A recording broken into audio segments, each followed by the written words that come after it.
Yo, YouTube. It is your boy, aka Floor General, bringing you guys another Pro-Am video today. As you can see, the record isn't very good, but I think we found ourselves a 5-man squad that can roll with anybody. And you guys can watch this video.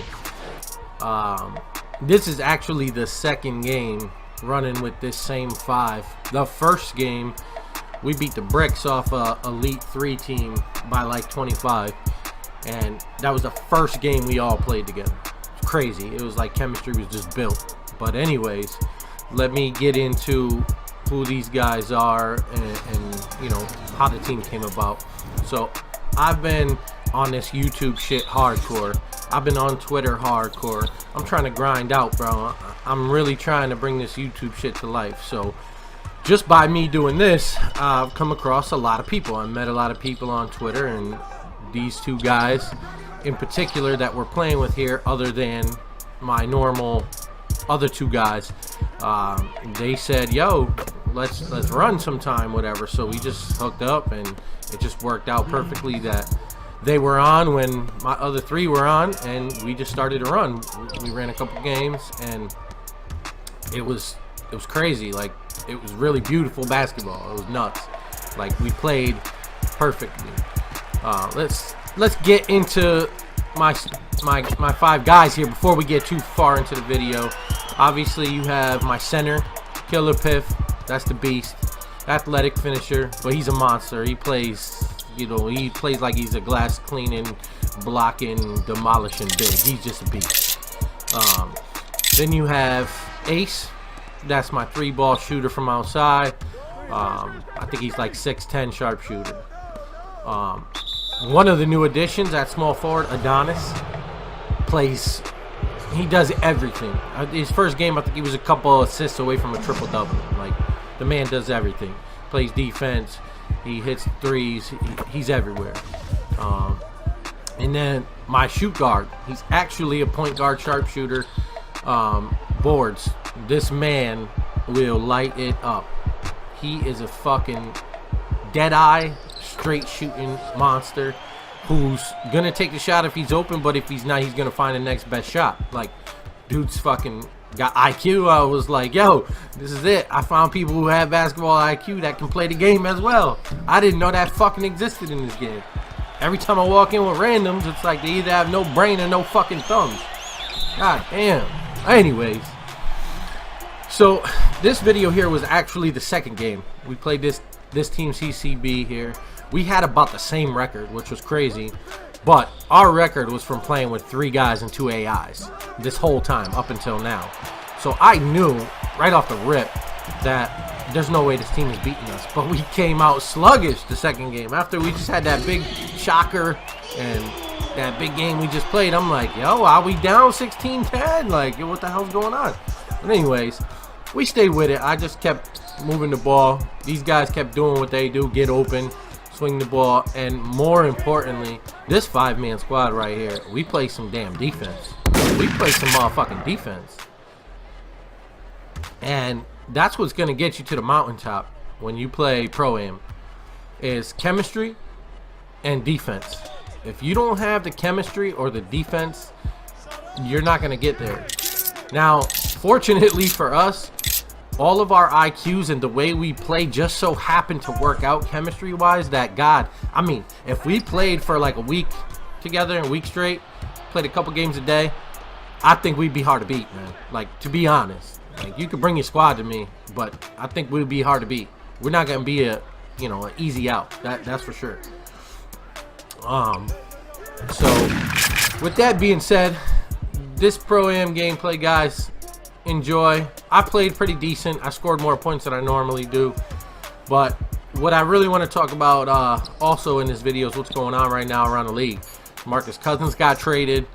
Now you teamed him up with Anthony Davis. Do you guys really think the Kings lost in that trade? I honestly think it was a good deal for both teams, and y'all might call me crazy, but I think the Kings are looking to get rid of the emotional craziness that they had with him, and on top of that, getting young players back with some draft picks so they can continue to build.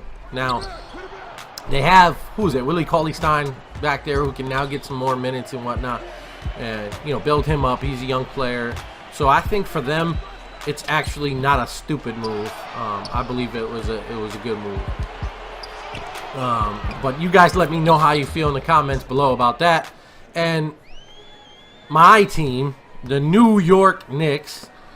Yeah, I know. It's rough to even say right now. I feel you. But anyways, that's my squad, man. I grew up 7 years old watching them. I watched them throughout the whole 90s. They were good. It was Jordan was better. That's all.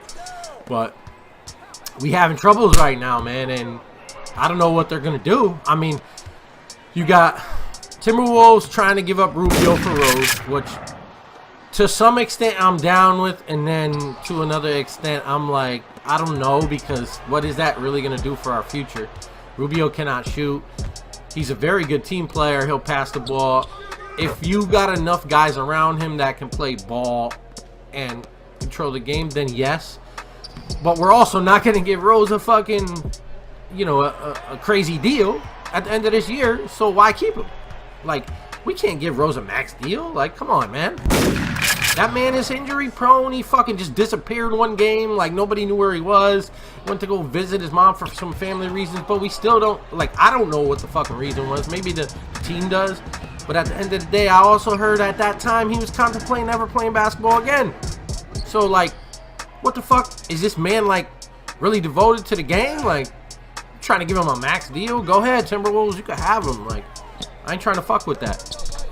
I thought Rose coming over was going to be a good thing, and the Knicks were going to make a move, man, but it hasn't happened. Not that it's all his fault. I think it's partly the roster's fault, partly the coaching. Not that Hornacek's doing a bad job. I just think their defense is awful, and nobody's really doing anything about it.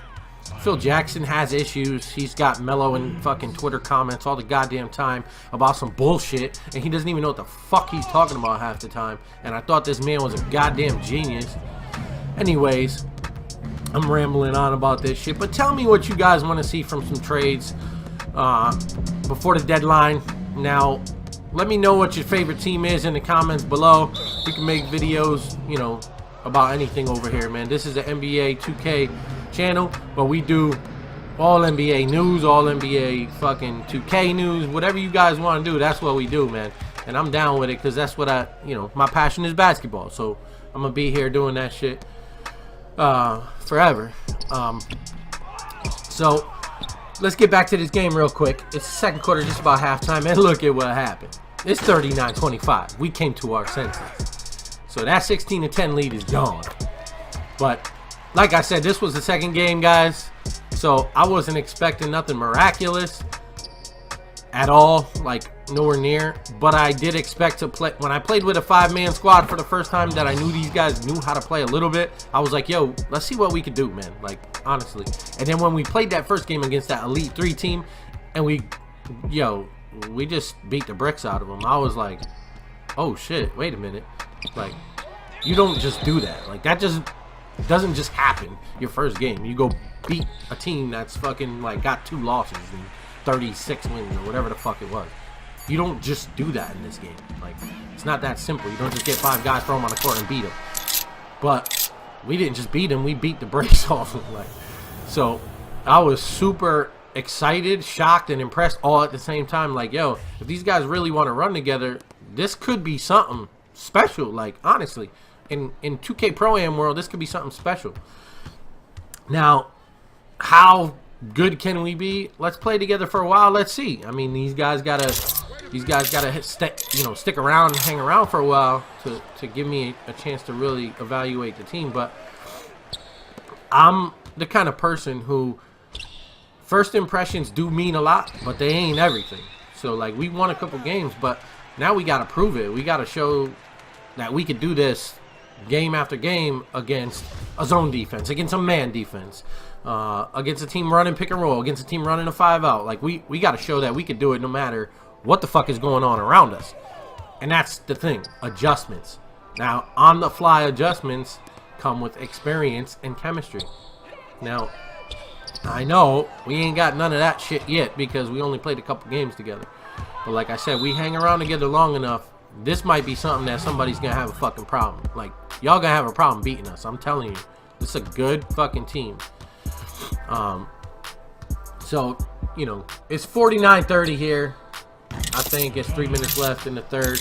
We trying to just keep going. Just trying to keep pushing the ball off of these boards. Get the easy buckets when they give them to us. But more importantly, we trying to set screens. Get these three, you know, these 3-ball shooters open, man. We got 3 of them, and we got my man Pip, so he can roll. He's an athletic finisher. I can lob it up. Or these guys going to get open. We hit him with the 3. Or they're going to guard Piff. They're going to guard my 3s, and they're going to leave me alone. I'm going to take the midi, and I'm going to bang the midi. So either way, like, you're putting yourself at risk depending on what you do here. The one thing that I was telling these guys is, as long as we're up by this much, don't give up any 3. Same thing Dimes was saying when they was playing throwdown in the championship game. Once you get that lead, just don't give up 3s, man. You win the game, like, straight up. You don't give up the 3 ball, you're gonna win the game. You play any kind of defense and you score the ball, like, period. Once you have that lead, you're good. Now, on that subject, getting back to that championship game. Now, I want to know from you guys, do you guys want them to bring back the Pro-Am All-Star Tournament, the same type of deal that they have right now? Even though they're bringing in the E-League, I don't necessarily know if Pro-Am is going to be E-League, is it going to be a part of E-League, or is it going to be like the D-League is to the NBA? Are they going to just put a bunch of NBA teams in the Pro-Am and build some teams around the free agents who tried out but didn't make it? Now, I'm down with a D-League type of sense, because when you think about it, they said 8 to 12 teams to start, hopefully all 30 teams next year, right? So if it's all 30 teams, what is it? That's 5. There's 150 players who are going to actually make it to a team, because it's a 5-man team. So out of thousands and thousands of players, only 150 players are going to get signed. And that's going to take about 2 years for that to happen. So if you're thinking about being a part of this, which I would love to be, I mean, I'm going to do whatever I can do to try out. I mean, I'm not saying I'm going to make it and whatnot, but I'm going to, whatever they tell me I need to do to see if I can go, I'm going to do it. With that said, what about the rest of the thousands of guys who try out and don't make it? Do you just go back to playing Pro-Am?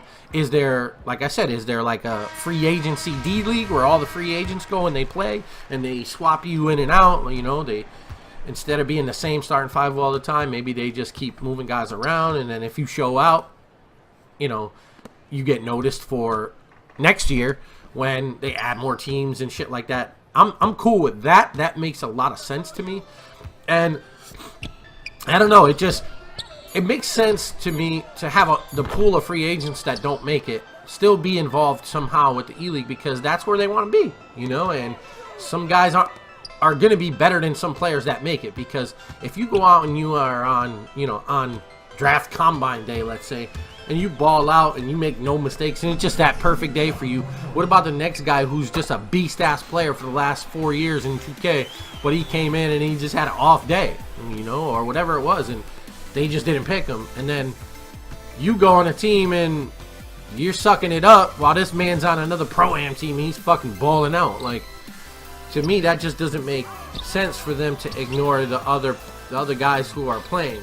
And if you give the free agents something extra, then that would be nice. So 2K, if you're watching my video, hear me out. Alright, thank y'all.